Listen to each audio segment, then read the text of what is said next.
তো নাই কিচ্ছু। তার মানে হচ্ছে এটা আমি এমন একটা দুনিয়াতে ঢুকেছি যে এখন কোন দিকে যাব ঠিক বুঝে উঠতে পারছি না। অনেকগুলো বাড়ি খেয়েছি। আমরা এতদিন একটা আয়নাঘরের নাম শুনেছি কিন্তু কখনো চোখে দেখিনি। আজকে আমার কাছে মনে হচ্ছে এটা একটা আয়নাঘর।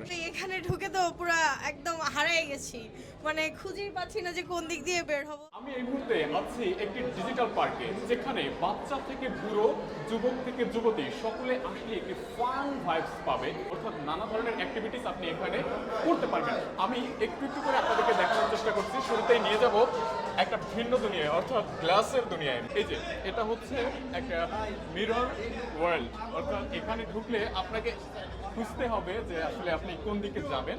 আমি একটু খুঁজে খুঁজে যাওয়ার চেষ্টা করতেছি। আমি এমন একটা দুনিয়াতে ঢুকেছি যে এখন কোন দিকে যাব ঠিক বুঝে উঠতে পারছি না। মানে সামনে নাকি পেছনে খুব সাবধানে যেতে হচ্ছে। আচ্ছা, এইদিকে যেতে হবে।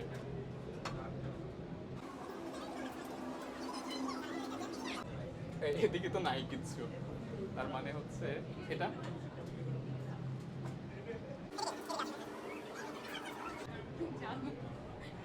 একটু আপনার সাথে কথা বলি। এমন একটা মিরর ওয়ার্ল্ডের ভিতরে ঢুকে গেছেন, কেমন লাগছে? ইন্টারেস্টিং। আমার মনে হচ্ছে যে আমি মানে একবার মনে হচ্ছে এটা ফেক, আবার মনে হচ্ছে এটা আমি রিয়েল। অ্যাকচুয়ালি কোনটা এটা আমার এরকম চেক করে করে দেখা লাগতেছে। মানে একটা গ্লোব ধাঁধার মতো। হ্যাঁ হ্যাঁ, ইটস ইন্টারেস্টিং। আমার খুব ইচ্ছা ছিল যে এটাই অ্যাকচুয়ালি আগে এক্সপ্লোর করব। সো আই থিঙ্ক আরও ভালো ভালো জিনিস আছে, লেটস সি। পুরোটাই মনে হচ্ছে যেন একটা গ্লোব ধাঁধার মতো। কোন পাশ দিয়ে বের হব, কোন পাশে আছি বোঝাটা একটু মুশকিল হয়ে যাচ্ছে। একটু যাই আমরা সামনের দিকে। ও আচ্ছা, এই জায়গায় মানে এ পাশেও দেখতে পাচ্ছি, ও পাশেও দেখতে পাচ্ছি। বুঝতে পারছিলাম না যে ঠিক কোন জায়গা দিয়ে বের হব। এ পাশটা একটা কর্ণ, মানে এখানে আর কিছু নাই। হয় এদিকে যেতে হবে, এদিকে যেতে হবে। এদিকে যাওয়ার পথ আচ্ছা, আমরা শুধু ঘুরতেছি, মানে শুধুমাত্র একটা পাশ দিয়ে ঢুকেছিলাম, কিন্তু এখন কোন পাশ দিয়ে বের হব সেটা বুঝতে পারছি না। ও, এদিকে যাওয়া যাবে।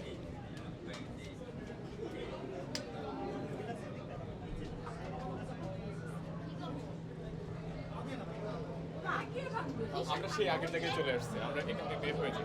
আমরা এতদিন একটা আয়নাঘরের নাম শুনেছি কিন্তু কখনো চোখে দেখিনি। আজকে আমার কাছে মনে হচ্ছে এটা একটা আয়নাঘর, চারপাশে শুধুমাত্র মিরর মিরর এবং মিরর।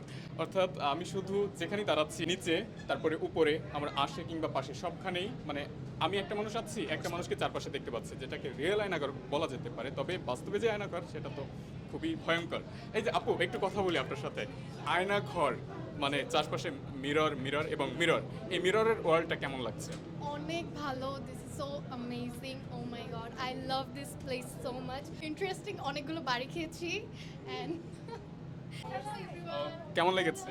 অনেক ভালো, খুব এক্সপিরিয়েন্স ইজ সো গুড, খুবই ভালো ছিল, মানে ওভারঅল খুবই ভালো। এটা কি মনে হচ্ছে বাস্তবের আয়নাঘর? ইয়েস, এরকমই লাগছে। এখান দিয়ে হয়তোবা যাওয়া যেতে পারে। এটা কি পথ? বোঝাটা অনেক মুশকিল হচ্ছে। বাবু, কি ভয় লাগতেছে? হ্যাঁ, বলবে না। মানে দেখতে পাচ্ছি যে আশপাশে শুধু সেই আছে। আমরা এখনো অবধি এটা থেকে বের হতে পারিনি। দেখি আসলে কোথায় গিয়ে বের হওয়া যায়।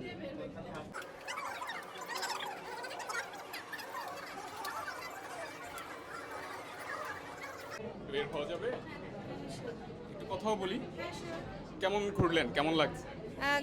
ঘুরলাম তো ভালোই, এখানে ঢুকে তো পুরো একদম হারিয়ে গেছি, মানে খুঁজেই পাচ্ছি না যে কোন দিক দিয়ে বের হব। ঢাকার মিরপুরের বুকে এত সুন্দর একটা জায়গা হয়েছে যেখানে বাচ্চারা তো এনজয় করবেই, সাথে আমরা আমাদের আব্বু আম্মুকেও নিয়ে আসতে পারবো, সবাই এনজয় করবে। একটা গোলক ধাঁধা মনে হচ্ছে।